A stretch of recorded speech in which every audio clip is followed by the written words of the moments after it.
One thing you must check before buying feed. If you don't check this before buying chicken feed, you are already losing money. This one thing you must check is not the price, not the brand, and definitely not what other farmers are saying.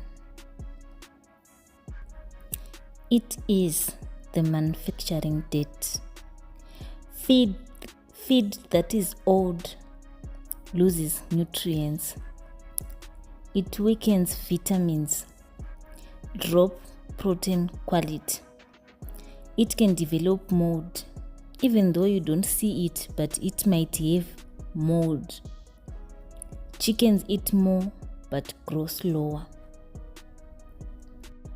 Some shops store feed for weeks or months because sales are low, and by the time you buy it, it's no longer fresh.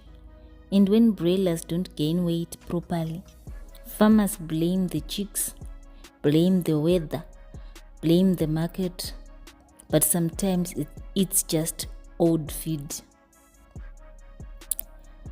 Fresh feed gives fast growth. Old feed slows growth. Always check your feed manufacturing date before buying feed.